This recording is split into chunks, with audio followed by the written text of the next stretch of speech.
First of all, I want to say congratulations to GBA for its 100th-year anniversary, and thank you very much for this opportunity. It was 25 years ago.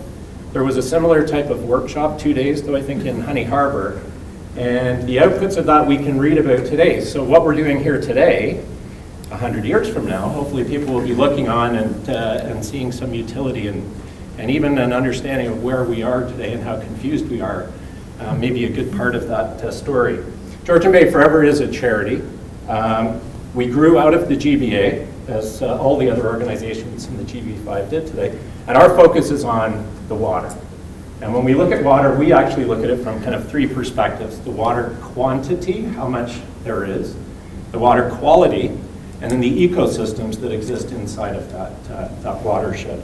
So we try to look at the research or the efforts that we undertake and put it into those three pillars, but obviously there's spillover between all of them. If the water levels go down, as Julia said, there's impacts on the fish habitat that exist. And as Bill showed, the actual microbiomes that exist there can change depending on what kind of conditions that we've got. So it's important for us to recognize it's all connected, and Carl, I think, did an amazing job as usual to kind of show us all of those interconnectivities that exist in this really unique area. Now, Georgian Bay Forever has tried to go beyond the historic footprint of the GBA and not just talk about the northern and the eastern coastline and the archipelago, but actually to take the story of that unique landscape and actually go to the other areas in Georgian Bay and start talking to them, like on Manitoulin Island, the Bruce Peninsula, Owen Sound, Meaford, Collingwood, Thornbury, and actually start to try to work with communities and organizations down there. So we broadened our footprint of directors, and we started to look for representation from the Collingwood area, for example. And then secondly, broaden our view beyond the stakeholders that are just in Georgian Bay and start looking at industries like shipping and the power generators and things like that, and start trying to set up a conversation. So again, we invited directors to come from Canadian Steamship Lines, for example, and sit on our board so that we could open that conversation and talk to them about things like invasive species and ballast water and all of the things that impact and have impacted our ecosystem. And that's kind of a unique perspective, and it gives us some good cross-pollination amongst different disciplines and different sectors.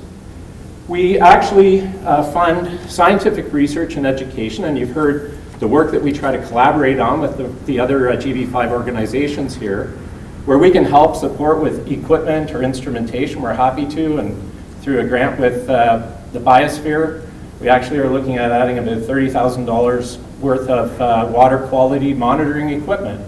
And with Julia and the Eastern Georgian Bay Stewardship Council, we co-funded that bathymetry sonar system, the side scanner, that we can do a lot of that research with. But there are groups outside of the GB5, like the Severn Sound Environmental Association, that also are funding and doing a whole bunch of really amazing scientific work in the Honey Harbor area, for example, and all of Severn Sound.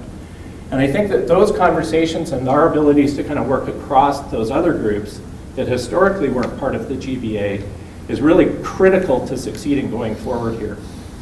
Education has come up thematically from every single group. Talking to the public and sharing what we've done or sharing what's out there, as Greg mentioned with the report card project.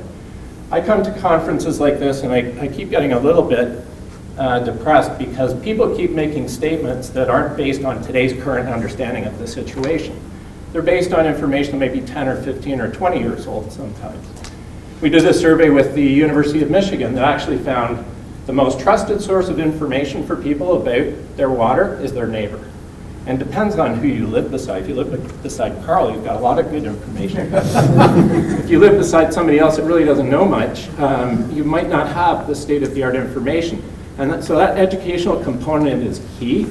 And I think, as Greg's talked about with the school programs, getting this into curriculum so that people, the kids, have an understanding of things like the importance of natural spaces and conservation and land protection and the things like that. Otherwise, we will exhaust ourselves as the GB5, continuously trying to run around and educating those people. So it's a critical component and something that I think we have an opportunity to do better. You can see from, again, the groups, the GB5 groups and others, collectively, we don't have the amount of staff that's required to accomplish all of the work that actually is out there and needs to be done. So the more we collaborate, the better it is at our efficiencies. But even if we were 100% collaborating all of the time, every day, there's work that we don't have the resources to do. And so trying to encourage governments and encourage universities and encourage other research groups to come to Georgian Bay is also part of what GBF does. And we try to work with university researchers, like I said, from the University of Michigan on the US side or other locations, and also all of the Canadian universities that we can, and bring them here. And the neat thing is that southeastern Georgian Bay is very well researched. There's a real bank of information there because of the work of organizations like GBA and its focus over the years.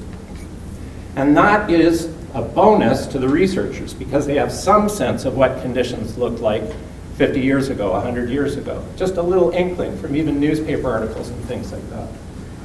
But if you look at the water quality 100 years ago, when there were fewer cottagers on the bay, nobody wanted to swim in it because those few people were dumping their waste directly into the bay and there was human sewage floating around and washing up on the shore.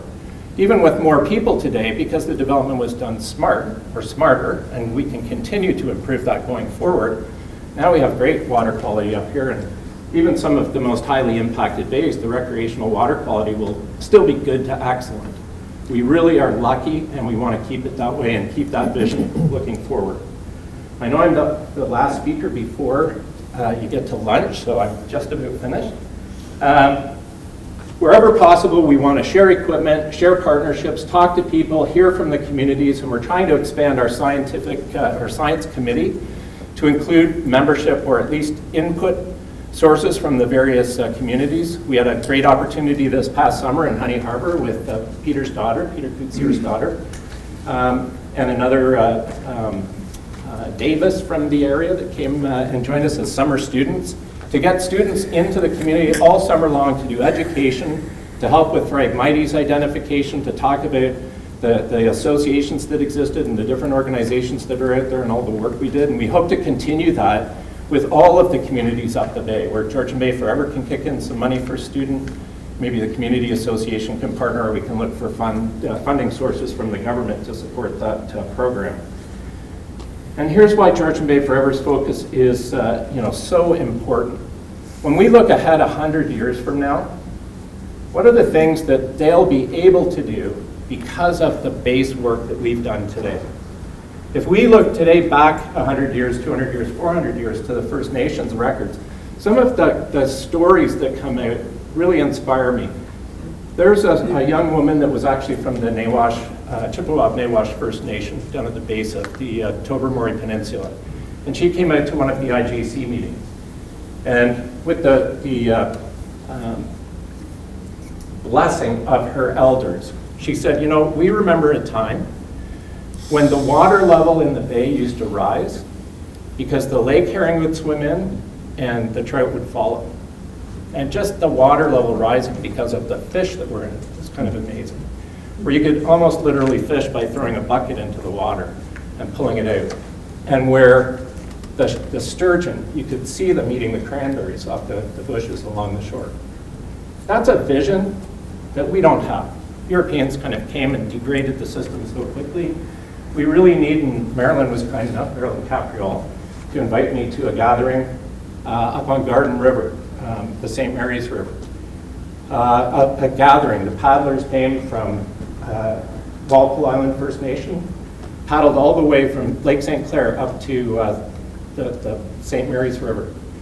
And sitting and listening was the most important thing to do. And I think our society needs to listen more to the knowledge of the First Nations, because I found that incredibly helpful. Not talking, just listen. And it was amazing what was there and the processes that go on and how democratic that was. So it was quite an honor to be there. And see Grandma Joe, the water walker that walked all around the shoreline of the Great Lakes at that meeting. I mean, how many of us have done that? So what kind of intimate knowledge do we really have until you've done that kind of thing? So listen. And finally, the projects that Georgian Bay Forever is working on right now are things that look at water levels from the perspective of trying to create climate resilience in the Great Lakes. So an engineering study that we've undertaken to try to look at, is it possible to do that? The answer is yes. Now the debate is how and who should be actually undertaking to do further work on that, the significant project work. Second thing is the immediate threat that we've got from Phragmites. This is that big tall grass that you see going up every highway now. If we do not remove that or keep it under control in our coastal wetlands, the archipelago, the unique nature of the archipelago will become a monoculture of biodiversity, just like the shore of Lake Ontario, which just has bulrushes because water levels are managed so tightly. We want to maintain that biodiversity, and we have some immediate need for people. That's the frag busting t-shirt. If you want a t-shirt, come out to a cut. It's hard work, but it's absolutely critical. We're just trying to keep this thing at bay while we figure out how to longer term kind of address this or deal with this. And we need that immediate kind of help and concern. And lots of people in this room have been instrumental. And Bert did some great videos of presentations we've put together that are on the YouTube channel. You can look at if you haven't seen them already. So that's the kind of immediate roll up our sleeves, critical work that everybody can do to get them to become true stewards of their environment. But also those longer term things that we need to look at are important. Georgian Bay Forever will be doing the science research to back up positions of the GBA and other, not to back up, to provide information to, because who knows what way the research will come out. It may say yes, it may say no. But we will do the research. We'll work with all the other GB5 groups so we can collaborate with and partner with community associations. We're very, very appreciative of the support that we get from the community and the donations that are made. And we look forward to continuing the conversation with you today. Thank you.